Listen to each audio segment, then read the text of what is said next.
Salut à toi, bienvenue dans cette nouvelle vidéo où je vais te parler aujourd'hui de zone de confort et notamment comment ne pas rester bloqué dans sa zone de confort, en particulier pendant cette période de confinement où on est plutôt incité à le faire.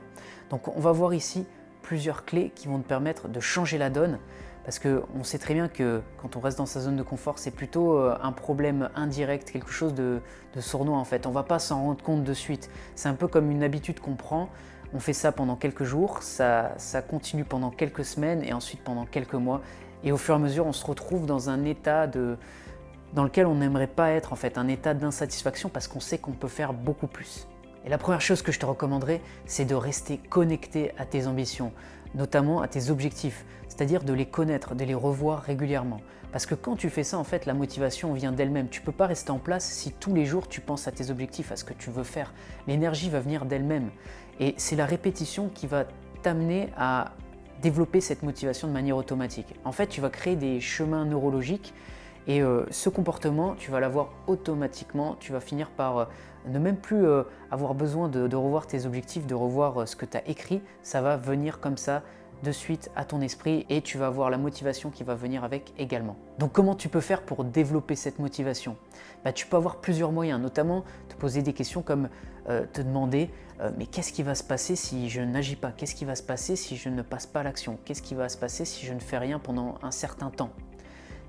Peut-être que tu vas trouver des réponses comme le fait de te dire si je ne peux pas me concentrer pendant 1 heure sur cette tâche, si je ne peux pas travailler sur ce projet pendant un certain temps, eh bien comment je peux un jour créer mon entreprise ? Comment je peux un jour avoir le job que je veux, un job avec de meilleures prétentions salariales ? A l'inverse, tu peux te demander aussi mais qu'est-ce qui va se passer si j'agis, si je fais ce que j'ai vraiment envie de faire ? Là aussi, tu peux avoir des choses, des éléments qui te motivent, comme le fait de te dire forcément il va y avoir un impact positif à mon comportement.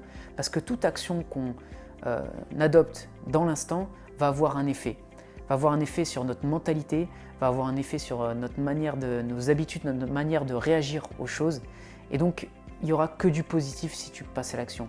Parce que peut-être que tu ne vas pas voir le résultat dans l'instant, mais forcément, tu vas te rapprocher petit à petit de cette personne que tu as vraiment envie de devenir, cette personne qui a les résultats que tu veux. Une autre manière de développer cette motivation, c'est d'utiliser des sources extérieures. Peut-être que tu as du mal à développer cette motivation intérieurement.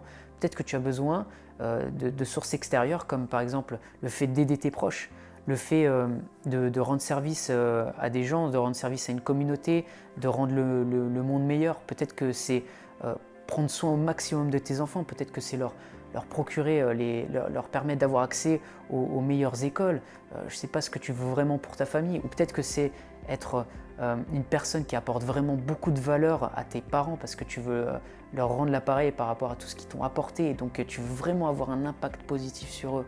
Ou peut-être que c'est le fait d'avoir une influence positive sur, encore une fois, tes enfants, ton entourage, être quelqu'un qui est là pour apporter, qui apporte des solutions, qui apporte de la joie, qui apporte des émotions positives.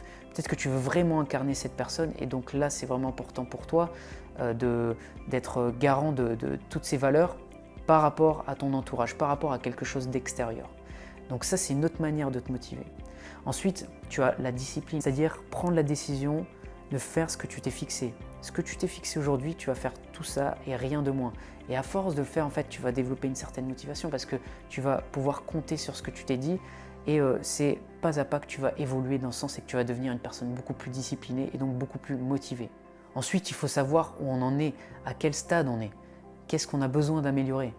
Et l'ennemi, le plus grand ennemi à tout ça, c'est le fait d'être flou, de ne pas savoir vraiment ce qu'on doit faire. Et c'est à toi, dans ce moment, de clarifier tout ça. Une autre chose aussi qu'on peut avoir tendance à faire, c'est de regarder ailleurs et de remettre à plus tard, de ne pas vraiment être dans l'acceptation de ce qui se passe. Ou tout simplement, on peut être pris par les demandes extérieures et du coup, on n'a pas le temps de s'occuper de soi-même et de vraiment se focaliser sur le projet qui nous tient à cœur. Et donc là, je pense que la solution, c'est d'être clair par rapport à la situation. Se dire, ok, je veux peut-être un meilleur travail avec de meilleures prétentions salariales, mais en même temps, je me rends compte que je ne fais aucune recherche, que ce n'est pas régulier du tout. Donc après, il faut être réaliste et se dire, si je n'ai pas l'étape 1, c'est-à-dire le fait de faire des recherches régulièrement, comment je peux passer à l'étape 2, c'est-à-dire avoir des entretiens pour obtenir à terme ce job qui est mieux payé. Donc le réalisme, le fait d'être honnête avec les résultats qu'on a et surtout le fait d'être clair par rapport à ce qu'on a actuellement, c'est vraiment important et c'est comme ça qu'on peut commencer à évoluer. Le fait d'éviter d'y penser, le fait de remettre à plus tard, c'est ça le piège également. Il faut un certain courage quand même pour faire face à la situation et commencer à trouver des alternatives, trouver des solutions. C'est pas facile du tout, mais on peut le faire. Et pourquoi on peut le faire? Bien parce qu'on a vraiment les capacités. Et là, j'aime bien aller à l'extrême en me rappelant que l'être humain a fait de grandes choses. Et là, tu peux penser aux pyramides, tu peux penser à la Grande Muraille, tu peux penser au fait qu'on est allé sur la Lune. Il y a plein de choses qu'on a faites. Donc, on a un potentiel énorme, on a vraiment des capacités. Encore une fois, ça peut être des exemples extrêmes que je viens de donner, mais on a quand même, en tant qu'être humain, une résilience, une capacité à faire des choses énormes.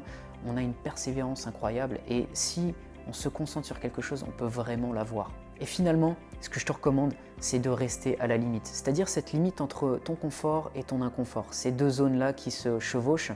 Pourquoi? Parce que ça va te permettre de continuer. En fait, si tu vas trop dans l'inconnu, tu vas paniquer et donc tu ne vas pas maintenir. Donc il faut penser long terme, il faut se dire, je préfère rester à la limite, évoluer et peut-être garantir une stabilité dans mon évolution, garantir une stabilité dans ma progression et ensuite être sûr de changer. Parce que si on reste trop dans notre confort, si on reste trop dans notre cocon, dans ce qu'on aime, dans ce qu'on apprécie le plus sans se challenger, eh bien on ne va pas changer du tout. Donc il faut trouver ce juste milieu, cet équilibre. Et là j'aimerais te donner mon exemple personnel qui peut peut-être t'éclairer, notamment dans le sport. En fait moi je fais 5 séances de sport par semaine, 5 séances de musculation du lundi au vendredi. Et donc je pense que c'est le bon équilibre parce que ça me permet de continuer à avoir une progression. Et c'est un challenge quand même de maintenir 5 séances par semaine. Mais voilà, je m'impose cette discipline et je trouve que je continue à avoir une progression, donc c'est ça l'essentiel. Et donc tu vas avoir aussi cette sensation lorsque tu vas déterminer ce qui est le bon équilibre pour toi. Mais le baromètre, c'est vraiment ça, ce sont les progrès. Est-ce que tu continues à évoluer? Est-ce que tu continues à progresser dans la direction dans laquelle tu veux aller? Et si tu as ça, même si ce n'est pas quelque chose qui va vite, c'est vraiment un bon signe, tu es sur la bonne voie.